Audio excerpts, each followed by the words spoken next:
وأقول في القرآن ما جاءت به آياته فهو الكريم المنزال، وأقول قال الله جل جلاله والمصطفى الهادي ولا أتأول.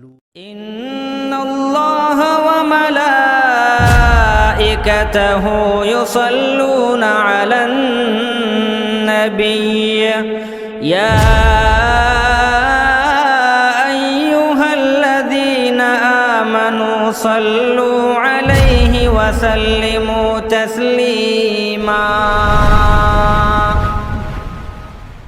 السلام على رسول الله وأشهد أن لا إله إلا الله وأشهد أن محمدا عبده ورسوله، أما بعد. قال الله تعالى في كلامه العظيم: أعوذ بالله السميع العليم من الشيطان الرجيم. لقد كان لكم في رسول الله أسوة حسنة. سبحانك لا علم لنا إلا ما علمتنا إنك أنت العليم الحكيم. رب اشرح لي صدري ويسر لي أمري واحلل عقدة من لساني يفقهوا قولي. رب زدنی علما، اللہم رب زدنی علما۔ یہ اللہ رب العالمین کا خاص فضل و کرم اور ہماری اور آپ کی خوش نصیبی ہے انشاءاللہ کہ ہم اور آپ اس کائنات کی سب سے خوبصورت، سب سے بہترین ہستی محمد الرسول اللہ صلی اللہ علیہ وسلم کی بایوگرافی، آپ کی سوانح حیات اور آپ کی لائف سٹائل، اس کو جاننے کے لیے، پڑھنے کے لیے، سمجھنے کے لیے اکٹھا ہو رہے ہیں، جن کی زندگی کا ہر لمحہ، ہر سیکنڈ بڑا ہی قیمتی اور لوگوں کی زندگیوں کو بدلنے والا اور انقلاب پیدا کرنے والا ہے۔ نبی علیہ الصلوۃ والسلام کی زندگی کی خوبصورتی اور انقلابی زندگی کا اندازہ اس سے لگائیے کہ ایک تنہے شخص نے، ایک تنہا آدمی نے پوری زندگی کا نقشہ ہی بدل دیا۔ ایک عرب نے آدمی کا بول بالا کر دیا، پورے عرب کا ماحول بدل گیا، صرف ایک نبی کے آنے کی وجہ سے اور اس کے اخلاق اور کردار کی وجہ سے۔ اور آج پوری دنیا کے اندر اتنی بڑی دنیا آپ دیکھ رہے ہیں، اس میں جو چینجنگ آپ پا رہے ہیں، جو خوبصورتی پا رہے ہیں، جو بھلائی پا رہے ہیں، جو خیر پا رہے ہیں، وہ صرف اور صرف رسول اللہ صلی اللہ علیہ وسلم کے اخلاق و کردار اور آپ کی تعلیمات کا نتیجہ ہے۔ وگرنہ انشاءاللہ آپ کے سامنے یہ بات آئے گی کہ آپ کی آمد سے پہلے زندگی کس طریقے سے گزاری جاتی تھی، آپ کے نبی اور رسول بنائے جانے سے پہلے وہی سرزمین جہاں آپ پیدا ہوئے وہاں کے حالات کیا تھے۔ پچھلے ہفتے میں اللہ رب العالمین کی توفیق سے یہ بات آپ کے سامنے آئی تھی کہ سیرت کا مطالعہ کرنا اور سیرت کے بارے میں جاننا اور سیرت کو اپنے زندگی میں نافذ کرنا، اس کو ماڈل بنانا، یہ مینڈیٹری ہے، واجب اور ضروری ہے، کوئی آپشنل چیز نہیں ہے کہ گھر کے چند افراد اگر سیرت کے بارے میں جانتے ہیں تو کافی، باقی لوگوں کا سیکھنا ضروری نہیں، بلکہ یہ انڈیویژول، انفرادی طور پر ہر مسلمان کی، چاہے وہ مرد ہو یا عورت ہو، چھوٹا ہو بڑا ہو، بوڑھا ہو جوان ہو، لولا ہو لنگڑا ہو، اپاہج ہو جاب والا ہو جاب لیس ہو، کوئی بھی ہو، ہر شخص کی یہ ذمہ داری ہے کہ وہ رسول اللہ صلی اللہ علیہ وسلم کی بایوگرافی کو، آپ کی سوانح حیات کو، آپ کی لائف سٹائل کو، آپ کی طرز زندگی کو جانے۔ اپنے بارے میں نہیں جانتا ہے کوئی مسئلہ نہیں ہے، لیکن رسول اللہ صلی اللہ علیہ وسلم کے بارے میں جاننا اس کے لیے نہایت ضروری ہے۔ اس کے بغیر کامیابی کا کوئی بھی راستہ ہمارے پاس نہیں ہو سکتا ہے۔ اور یہ بار بار یہ بات کہی جاتی ہے اور کہتا بھی ہوں کہ ہماری اور آپ کی بدنصیبی، بدبختی اور رسول اللہ صلی اللہ علیہ وسلم سے اتنی کم محبت ہے کہ ہمیں اپنے سسرال والوں کے بارے میں معلوم ہے، ہمیں اپنے گھرانوں کے بارے میں معلوم ہے، دوستوں کے نام معلوم ہے، بیویوں کے نام معلوم ہے، بچوں کے نام معلوم ہے۔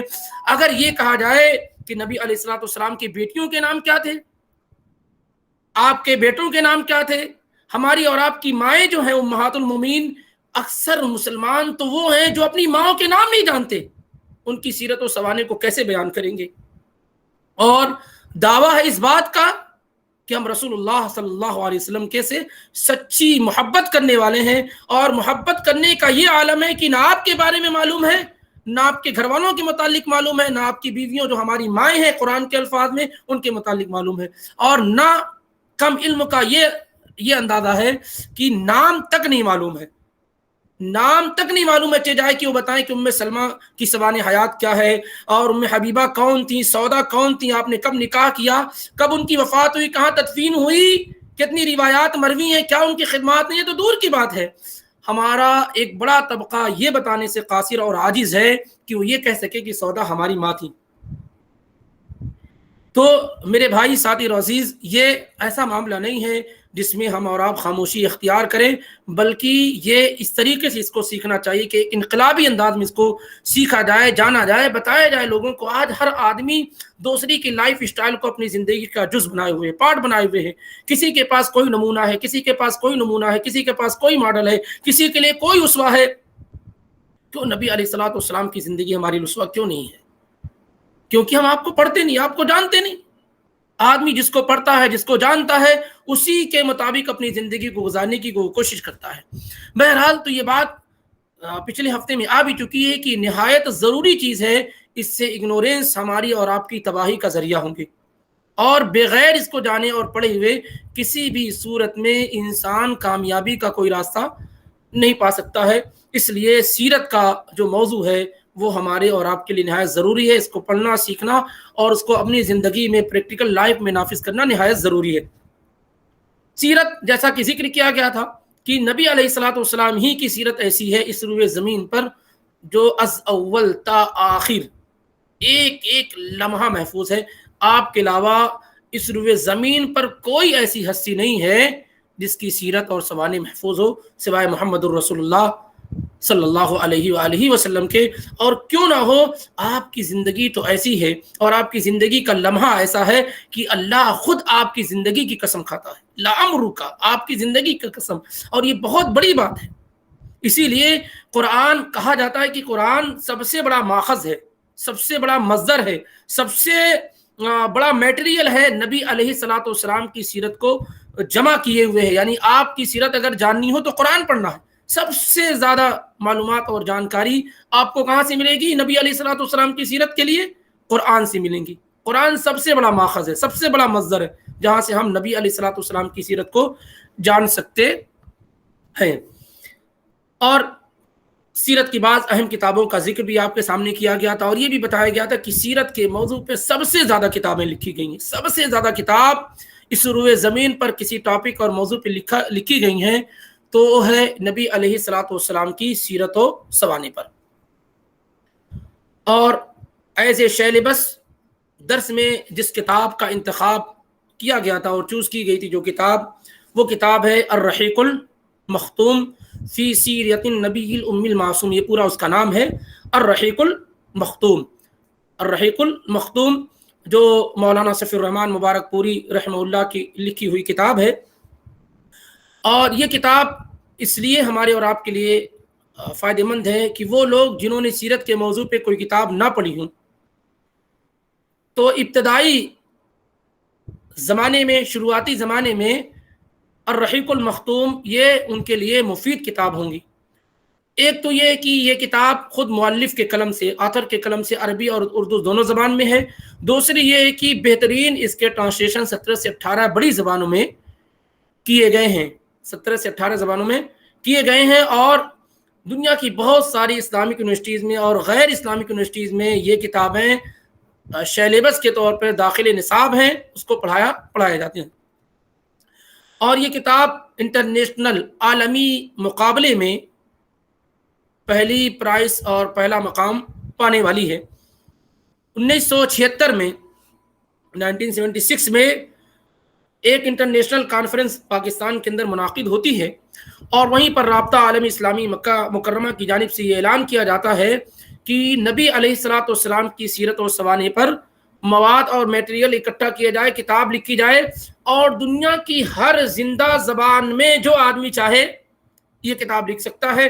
چنانچہ بہت سارے اسکالر نے اس وقت نبی علیہ الصلوۃ والسلام کی سیرت اور آپ سے محبت کا نتیجہ تھا کہ انہوں نے کام شروع کیا، اور نتیجہ یہ ہوا کہ ایک لمبی فہرست جو ہے تقریباً 2000 کے قریب تھیسس اور رسالے نبی علیہ الصلوۃ والسلام کی سیرت پر لکھے گئے، جن میں سے 100 سے کچھ زائد رسالے وہ تھے جو یعنی ایگزام میں آئے اور جن پر تحقیق کی گئی، اور تحقیق کرنے کے بعد 5 پرائز متعین کی گئی، 5 لوگوں کو انعام دیا گیا کہ یہ اعلیٰ اور اتھینٹک کتابیں ہیں۔ ان میں پہلا مقام مولانا سیف الرحمان مبارک پوری رحمہ اللہ کی کتاب الرحیق المختوم کو حاصل ہوا، جو اصل میں عربی زبان میں لکھی گئی تھی۔ اور دوسرا نمبر جامعہ ملیہ دہلی کے پروفیسر ڈاکٹر ماجد علی صاحب تھے، انہوں نے خاتم النبیین کے نام سے کتاب لکھی انگریزی زبان میں، اور ان کو سیکنڈ پرائز ملی۔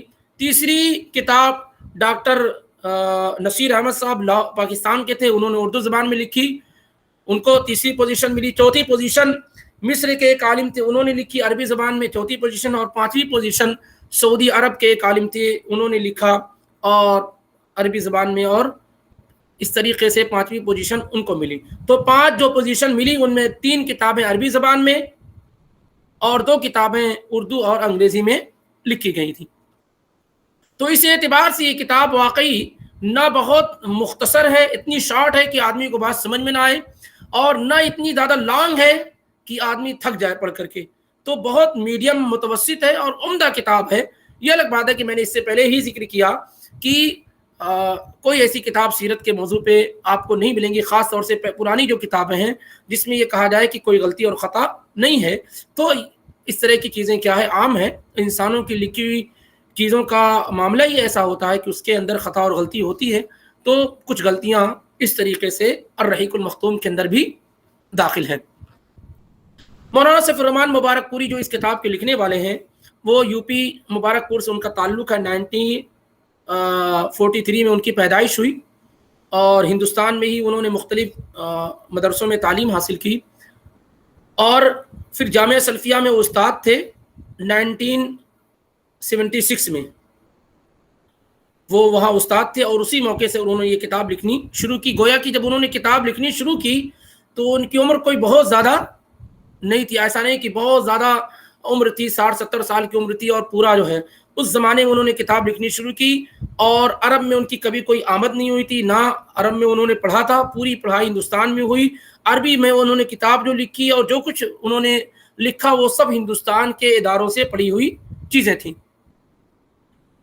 اور اس طریقے سے انہوں نے اس سے پہلے بھی بہت ساری کتابیں لکھی، بعد میں بھی بہت ساری کتابیں لکھی، مسلم کی شرح لکھی، اور اسی طریقے سے بلوغ المرام کی شرح لکھی۔ نبی علیہ الصلوۃ والسلام کی سیرت پہ ان کی ایک اور کتاب ہے جو اس سے مختصر ہے، روضۃ الانوار کے نام سے، وہ بھی بہت عمدہ کتاب ہے۔ اسی طریقے سے نبی علیہ الصلوۃ والسلام کا تعارف کرایا ہندوؤں کے اندر، ہندوؤں کی کتابوں میں نبی علیہ الصلوۃ والسلام کا جو ذکر آیا ہے، بوذیوں کی کتابوں میں، یا اسی طریقے سے یہود و نصارہ کی کتابوں میں، مولانا سیف الرحمان مبارک پوری رحمہ اللہ نے ان تمام چیزوں کو کتابی شکل میں جمع اور اکٹھا کیا، اور یہ کہہ سکتے ہیں کہ نبی علیہ الصلوۃ والسلام سے ان کی والہانہ محبت کا نتیجہ تھا کہ اللہ تعالیٰ نے ان کی اس کتاب کو پذیرائی بھی دی، اور پھر مدینے والے کے پاس انہیں موقع دیا، یعنی اس کتاب کے لکھنے کے بعد پھر جامعہ اسلامیہ کا جو شعبہ اور سیکشن ہوتا تھا، مرکز خدمت السنہ النبویہ، جس میں نبی علیہ الصلوۃ والسلام کی سیرت کو اکٹھا اور جمع کرنا، اس کا ریسرچ کرنا، تحقیق کرنا، یہ ذمہ داری مولانا سیف الرحمان مبارک پوری رحمہ اللہ کو دی گئی۔ اس طریقے سے بڑا کام انہوں نے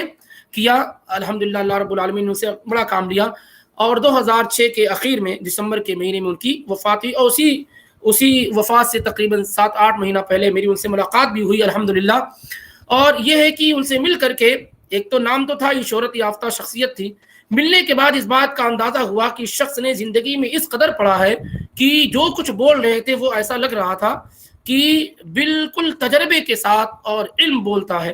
اور اس زمانے میں بھی بہت ساری ایسی چیزیں کہتے ہیں کہ بہت حد تک دماغ پہلے جیسا نہیں رہا، کچھ ایسی چیزیں ہم لوگوں نے کرنے کی کوشش کی، جیسے بوسہ لینا ہوا، اور یہ عام چیز ہے، لیا جا سکتا ہے بڑے عالم کا بوسہ، لیکن جب ہم نے بوسہ لینے کی کوشش کی پیشانی پہ تو انہوں نے اس سے منع کیا اور کہا اس کی ضرورت نہیں ہے، اور یہ ان کا تواضع تھا، ان کی خاکساری تھی۔ دروازے پہ ہم گئے، وہ خود ہی لڑکھڑاتے ہوئے آئے اور دروازہ کھولا انہوں نے، الحمدللہ۔ بہرحال تو اس طریقے سے یہ کتاب جو ہے الرحیق المختوم، یہ ایک عمدہ اور بہترین کتاب ہے، جو ابتدائی زمانے میں جنہوں نے سیرت کے موضوع پر کوئی کتاب نہ پڑھی ہو، یہ کتاب کا مطالعہ ان کے لیے مفید ہوگا، اور اسی لیے اس کتاب کو انشاءاللہ ہم اپنے اس کورس میں شامل کر رہے ہیں۔ اس کتاب کی ترتیب مولانا سیف الرحمان مبارک پوری رحمہ اللہ نے کچھ اس انداز سے کی ہے کہ فوری طور پہ نبی علیہ الصلوۃ والسلام کی سیرت و سوانح کو ذکر نہیں کیا، بلکہ جہاں آپ پیدا ہوئے عرب میں، آپ نے عرب کی صورتحال کو ذکر کیا، اور کون لوگ عرب ہیں ان کا ذکر کیا، عرب کے کا جو جغرافیائی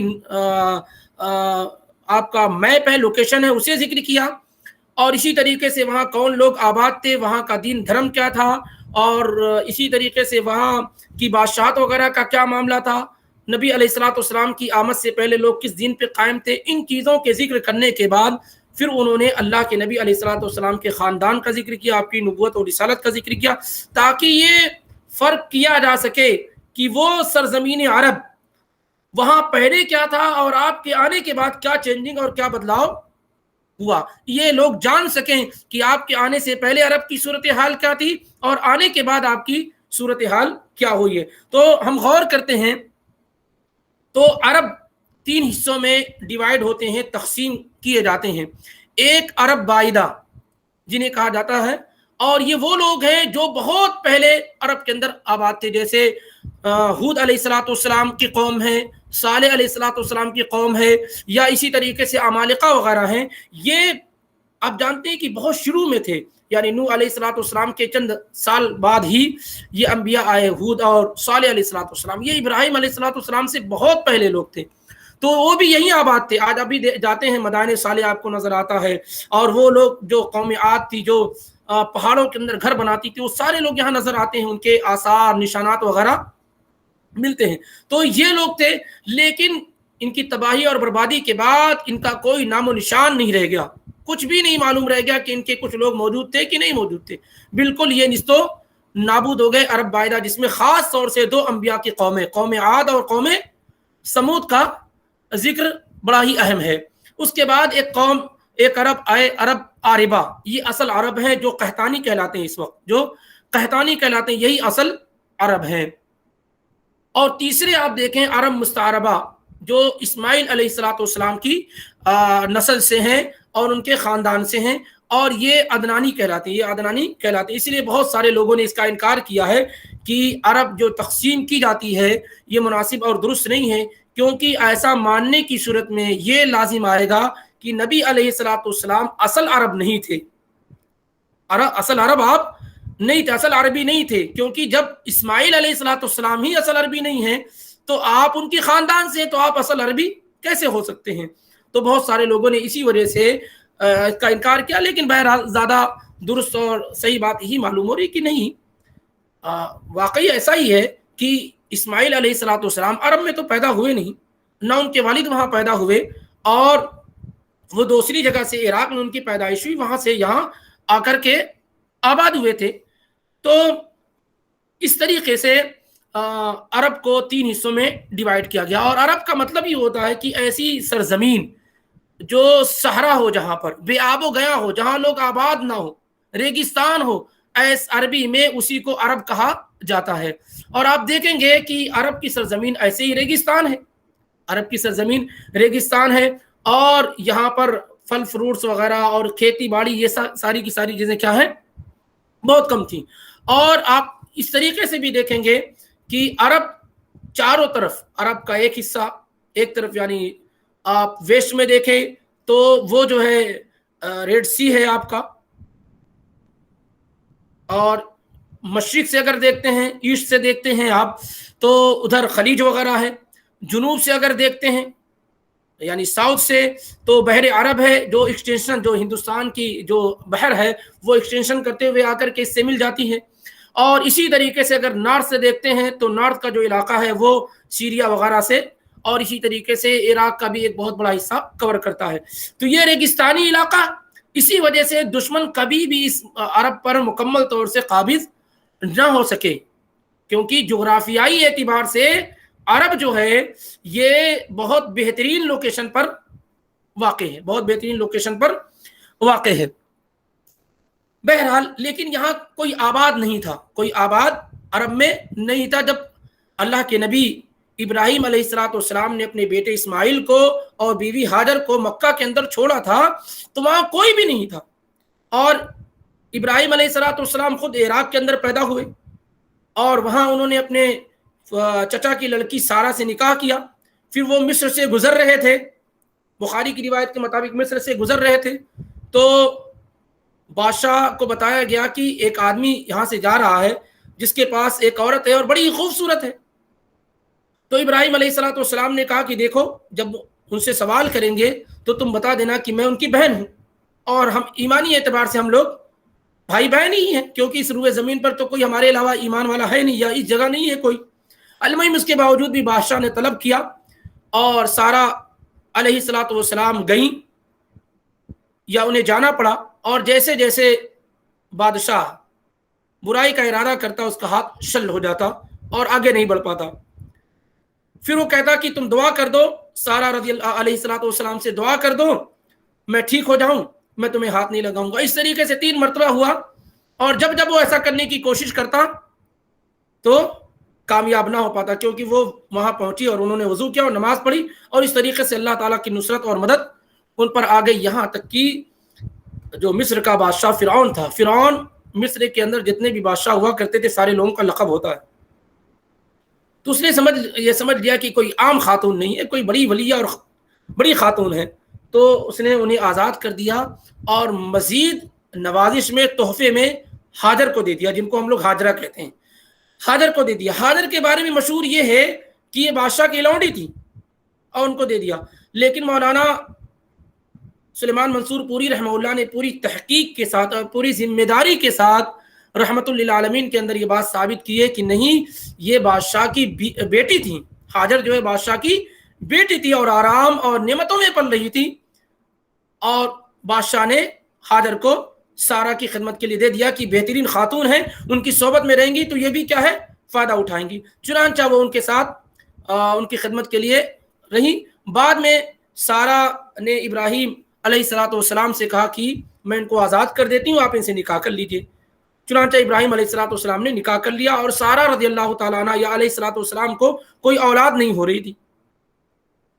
جب اللہ کے نبی ابراہیم علیہ الصلوۃ والسلام نے نکاح کیا ہاجر سے، تو اسماعیل علیہ الصلوۃ والسلام پیدا ہوئے۔ اسماعیل علیہ الصلوۃ والسلام پیدا ہوئے، جن کے متعلق خود ابراہیم علیہ الصلوۃ والسلام دعا کرتے رہے، رب ہب لی من الصالحین، کیونکہ کافی عمر ہو چکی تھی، ان کے ہاں اولاد نہیں ہو رہی تھی، اور سارا تو باز تھی۔ جب اولاد ہو گئی تو سارا کو غیرت آئی، اور انہوں نے کہا کہ آپ ہاجر اور ان کے بیٹے اسماعیل کو کہیں اور لے کر چلے جائیں، ہمارے ساتھ نہ رکھیں۔ پھر اللہ رب العالمین کا بھی حکم ہوا، اور اللہ رب العالمین کی مشیت یہ ہوئی کہ آپ اسماعیل کو اور ان کی والدہ ہاجر کو لے کر کے آپ مکہ آ جائیں، جو اللہ تعالیٰ کا جہاں گھر تھا۔ وہاں ابراہیم علیہ الصلوۃ والسلام لے کر آئے، بخاری کی روایت ہے، وہاں لے کر آئے، اور تھوڑی کھجوریں تھیں اور پانی تھا، اور نہ کوئی وہاں انسان، نہ چرند، نہ پرند، کچھ بھی نہیں، کچھ کا کچھ بھی نہیں، وہاں چھوڑا اور جانے لگے۔ فتبعت ام اسماعیل، اس میں ام اسماعیل یعنی ہاجر نے پوچھا کہ کہاں جا رہے ہیں؟ فقالت یا ابراہیم این تذهب، اے ابراہیم کہاں جا رہے ہیں؟ معلوم ہوتا ہے کہ عورت اپنے شوہر کا نام لے سکتی ہے، یہ بہت سارے علاقوں میں یہ ہے کہ نام نہیں لیا جا سکتا شوہر کا، ایسا نہیں ہے۔ تو ہاجر نے کہا اے ابراہیم کہاں جا رہے ہیں آپ؟ وَتَتْرُكُنَا بِهَذَا الْوَادِي الَّذِي لَيْسَ فِيهِ إِنسٌ وَلَا شَيْءٌ، ہمیں اس وادی میں جہاں کوئی انسان نہیں، کچھ بھی نہیں، چھوڑ کے کہاں جا رہے ہیں؟ ابراہیم علیہ السلام جائے جا رہے ہیں، اور ان کے پیچھے پیچھے ہاجر پوچھتی جا رہی ہیں، لیکن آپ کوئی جواب نہیں دے رہے ہیں۔ وَجَعَلَ لَا يَلْتَفِتُ إِلَيْهَا، کوئی توجہ نہیں کر رہے ہیں، مڑ کر کے دیکھ بھی نہیں رہے کہ ہاجر کیا کہہ رہی ہیں۔ جب کتنی مرتبہ ہو چکا تو ہاجر نے کہا، علیہ الصلوۃ والسلام نے کہا کہ اللہ امرک بہذا، اللہ الذی امرک بہذا، کیا اللہ ہی ہے جس نے آپ کو یہ کام کرنے کا حکم دیا ہے کہ اپنے بیوی بچوں کو یہاں چھوڑ کر کے چلے جاؤ جہاں کوئی نہیں ہے، جہاں کھانے پینے کی چیزیں نہیں؟ تو ابراہیم علیہ الصلوۃ والسلام نے کہا ہاں اللہ نے حکم دیا ہے۔ اب ہاجر کا ایمان جاگ اٹھا، اور اعلیٰ درجے کا ایمان، کہا اذن لا یضیعنا، جائیے جب اللہ نے حکم دیا ہے تو اللہ ہمیں ویسٹ نہیں کرے گا، اللہ ہمیں ضائع اور برباد نہیں کرے گا۔ یہ پہلی مرتبہ عرب کی سرزمین پر مکہ کے اندر مکہ کو آباد کرنے والے، اللہ کے گھر کو آباد کرنے کے لیے کون ہیں؟ اسماعیل ہیں اور ان کی والدہ ہاجر، اور کوئی بھی نہیں تھا۔ پھر وہ پورا واقعہ اور قصہ آپ جانتے ہیں کہ پانی ختم ہوا، اور ہاجر علیہ الصلوۃ والسلام کا صفا مروہ کی دوڑ لگانا، اور پانی کے لیے دوڑنا، اور کسی کا انتظار کرنا پہاڑوں کی چوٹیوں پہ جا کر کے، آج ایسا جیسا دیکھ رہے ایسے نہیں ہے، وہ تو بہت ہو گیا، ورنہ اونچا پہاڑ تھا، وہاں پر جا کے چڑھ کر دیکھنا کہ کوئی تو نظر آ جائے، اور اس طریقے سے پھر زمزم کا نکلنا فرشتے کے ذریعے سے، یہ پورا واقعہ اور جانتے ہیں. اور اللہ تعالیٰ کو یہ عمل اتنا پسند آیا کہ آج حج کا ایک اہم پلر اور رکن ہو گیا. اگر کوئی نہ دوڑے جیسے حاجر دوڑی تھیں تو کسی کا حج بھی مکمل نہیں ہوگا, کسی کا عمرہ بھی مکمل نہیں ہوگا. تو بڑی قربانیاں ان کی رہیں. پھر اس کے بعد ایک قبیلہ جرہم جو ہے وہاں سے گزرا, تو اس نے چڑیوں کو دیکھا, پرندوں کو دیکھا. اس کا مطلب یہ ہے کہ یہاں لوگ آباد ہیں. تو آئے تو دیکھا کہ ہاں یہاں پانی نکل رہا ہے زمزم. تو یہ ایگریمنٹ ہوا کہ آپ یہاں رہ تو سکتے ہیں لیکن پانی پر آپ کا کوئی قبضہ نہیں ہوگا.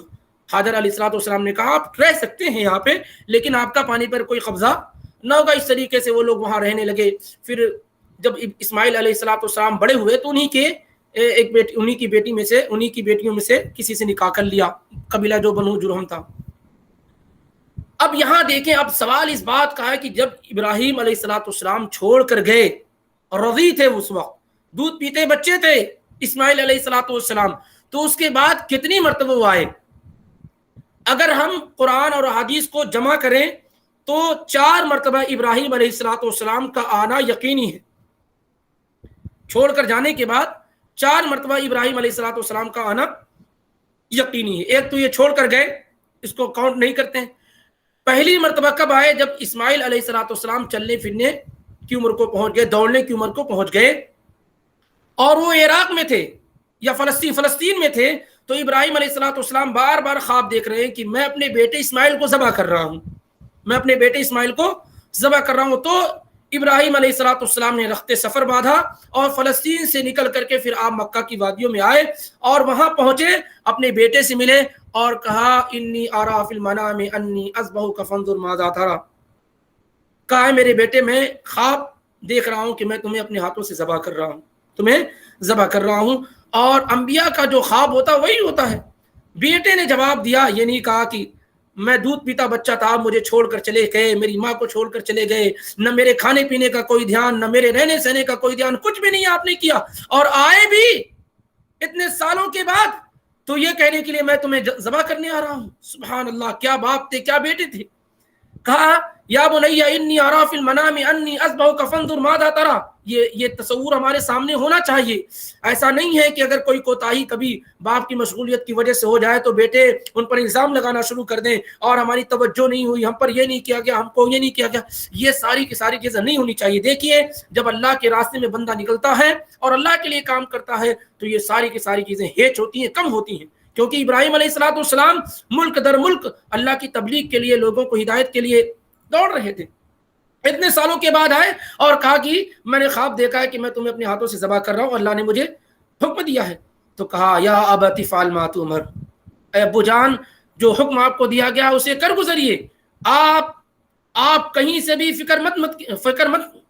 فکر مت کیجیے. ستجدنی انشاءاللہ من الصابرین, آپ یقینی طور پر مجھے صبر کرنے والوں میں پائیں گے. اور پورا واقعہ آپ کو معلوم ہے. اس کی جگہ پر پھر جانور ذبح کیا گیا اور ابراہیم علیہ الصلوۃ والسلام واپس چلے گئے. تو یہ پہلی مرتبہ اس وقت آئے جب وہ دوڑنے کی عمر کو پہنچ گئے. فلما بلغ معه السعی, قرآن یہ کہتا ہے کہ جب وہ دوڑنے کی عمر کو پہنچ گئے.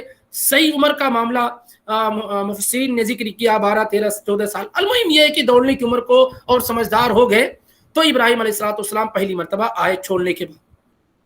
پھر بخاری کی روایت اگر ہم پڑھتے ہیں تو اس میں 3 مرتبہ ایک ہی ساتھ آنے کا ذکر ہے, یعنی مختلف اوقات میں.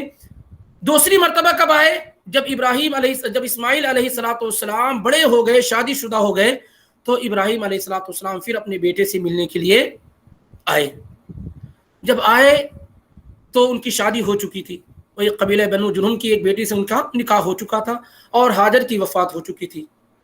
یعنی جب ابراہیم علیہ الصلوۃ والسلام آئے دوبارہ, پہلی مرتبہ آئے تو والدہ زندہ تھی, جب ذبح کرنے کے لیے آئے تھے اپنے بیٹے کو تو زندہ تھیں, لیکن جب دوبارہ آئے ابراہیم علیہ الصلوۃ والسلام تو ہاجر فوت ہو چکی تھی. اور اسماعیل علیہ الصلوۃ والسلام بھی روزیوں کی تلاش میں باہر نکلے ہوئے تھے. پہنچے تو اپنی بہو سے ملاقات کی اور پوچھا کہ کیا حالات ہیں, کہاں گئے, تو بتایا کہ باہر گئے ہوئے ہیں روزیوں کی تلاش میں. تو ثم سأل عن عیشہم حیاتہم, پوچھا بہو سے کہ کیسا معاملہ چل رہا ہے, زندگی کیسی کٹ رہی ہے, گزر رہی ہے. تو بہو نے کہا نحن بشر, بڑی تکلیف میں ہے. نحن فی ضیق وشدت, بڑی تکلیف میں ہے, بڑی مشقت میں, کھانے کو کچھ نہیں, یہ وہ. فشکت الیہ, بڑی شکایت کی اپنے سسر سے. بہرحال اب آپ یہ کہیں کہ کیوں ابراہیم علیہ السلام ٹھہرے نہیں، یہ اس زمانے کے اعتبار سے، وہ اللہ جانے کہاں گئے تھے، کب آتے معلوم نہیں، اور انبیاء کا ایک مشن ہوتا ہے. تو وہ پھر ابراہیم علیہ السلام کیا ہے جانے لگے اور کہا کہ فَإِذَا جَاءَ زَوْجُكِ، جب تمہارے شوہر آ جائیں، فَقْرَئِي عَلَيْهِ السلام، تو ان کو میرا سلام عرض کرنا، وَقُولِي لَهُ يُغَيِّرْ عَتَبَةَ بَابِهِ، اور اسے کہنا کہ اپنے گھر کا دروازہ چوکھٹ کا اپنے گھر کی چوکھٹ جو ہے وہ چینج کر لیں، بدل لیں. ابراہیم علیہ السلام یہ کہہ کر کے چلے گئے. یہ دوسری مرتبہ ہوا.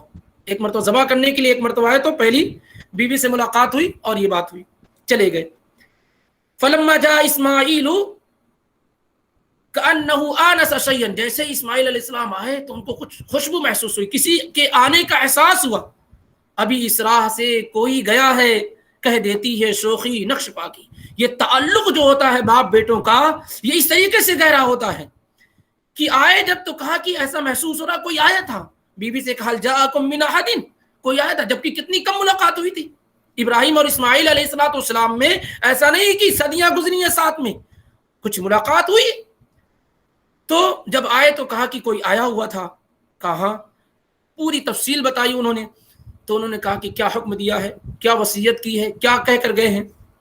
اچھا، تعارف کراتے وقت بیوی نے ان کی کہا کہ جا شیخ قضا و قضا، ایک بوڑھے آدمی آئے تھے، ایسے ویسے تھے، یہ وہ اس طریقے سے.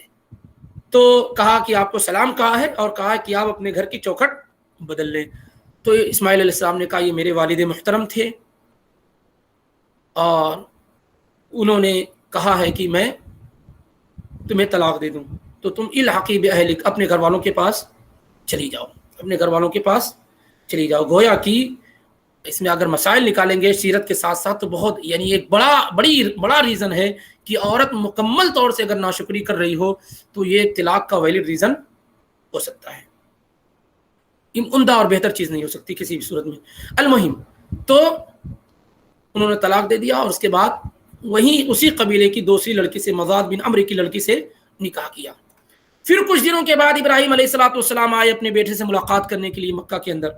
پھر جب آئے تو دیکھا پھر بھی نہیں ہے، پھر کہیں نکلے ہوئے ہیں اسماعیل علیہ السلام. پھر دوسری بہو سے ملاقات ہوئی، ان سے پوچھا کیسا چل رہا ہے، کہا بہت اچھا الحمدللہ، اللہ کا فضل ہے، اور بہت ساری کی ساری چیزیں مطلب تعریف کی بیان کی انہوں نے.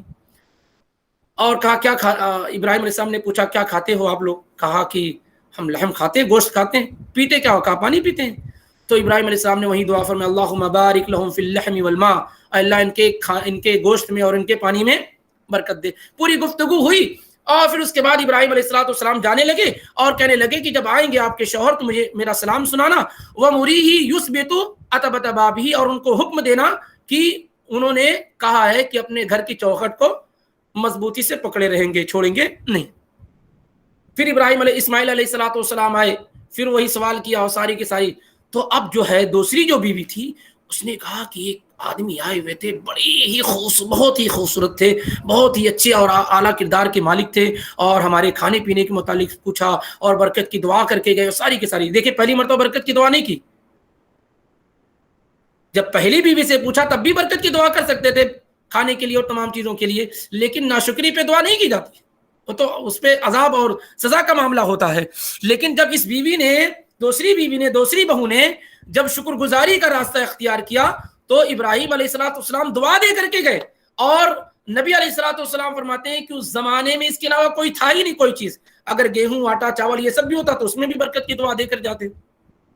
بہرحال وہ پورا واقعہ ہوا. تو یہ تیسری مرتبہ گویا کہ ابراہیم علیہ السلام آئے. پہلی مرتبہ ذبح کرنے کے لیے، دوسری مرتبہ آئے تو پہلی بہو سے ملاقات ہوئی، تیسری مرتبہ آئے تو دوسری بہو سے ملاقات ہوئی.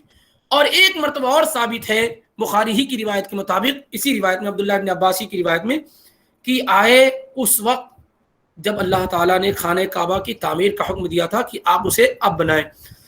تو جب یعنی چوتھی مرتبہ، ایک طرح سے چوتھی مرتبہ، پہلی مرتبہ ملاقات ہوئی تھی، ذبح کرنا تھا، دوسری دو مرتبہ بیچ میں، دوسری اور تیسری مرتبہ ملاقات نہیں ہوئی. چوتھی مرتبہ جب آئے تو اسماعیل علیہ السلام جو ہے مروہ پہاڑ کے پاس تیر وغیرہ اپنی درست کر رہے تھے، بنا رہے تھے.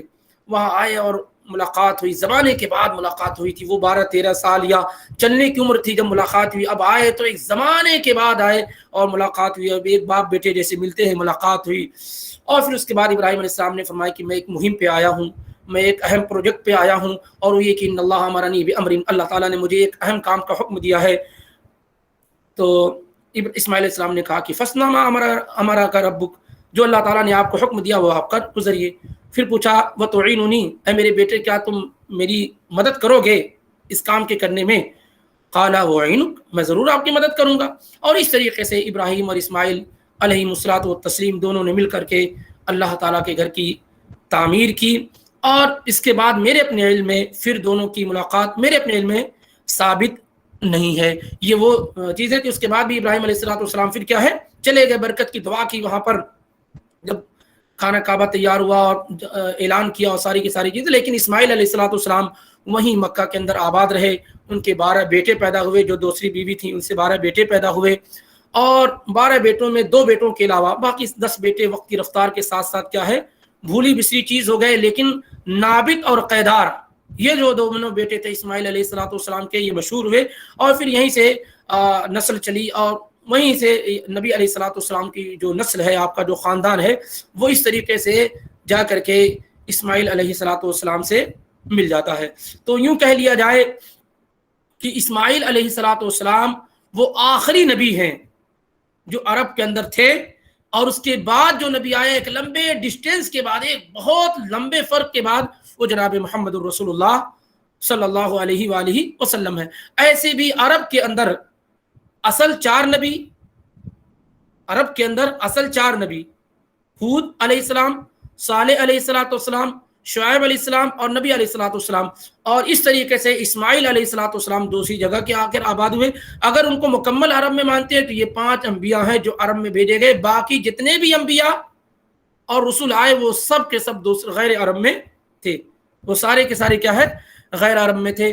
تو یہ پس منظر ذکر کرنے کا مقصود، یا جو مولانا سیف الرحمان مبارک پوری نے الرحیق المختوم میں ذکر کیا ہے، تاکہ آپ کو عرب کی صورتحال کا کچھ اندازہ ہو جائے۔ پھر اس کے بعد اب وہاں بادشاہت کس انداز سے تھی، اور وہاں کون سا دین تھا، کیا واقعی لوگ دین ابراہیم پہ قائم تھے، کس طرح کی چیزیں، وہ انشاءاللہ رب العالمین وقفے کے ساتھ آپ کے سامنے آتی رہیں گی۔ اللہ تعالی ہمیں اور آپ کو یہ توفیق عطا فرمائے کہ ہم نبی علیہ الصلوۃ والسلام کی سیرت کو ڈیٹیل میں، تفصیل میں سیکھیں، سمجھیں، اس پر عمل کریں اور اس کو لوگوں کے درمیان عام کریں۔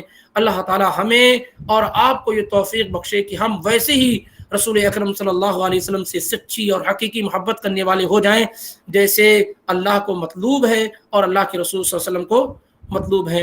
نبی علیہ الصلوۃ والسلام کی محبت کے سلسلے میں ہمارے پاس کوئی دوغلاپن، کوئی نفاق اللہ تعالیٰ ہرگز ہمارے دلوں کے اندر نہ ڈالے کہ ہم زبان سے کوئی دعویٰ کریں اور عمل ہمارا نبی علیہ الصلوۃ والسلام کی سنت اور آپ کی سیرت کے خلاف ہو۔ اللہ تعالیٰ ہمیں اور آپ کو اس سے محفوظ رکھے۔ آمین۔ وما علینا الا البلاغ المبین۔ سبحانک اللہم وبحمدک، اشہد ان لا الہ الا انت، استغفرک واتوب الیک۔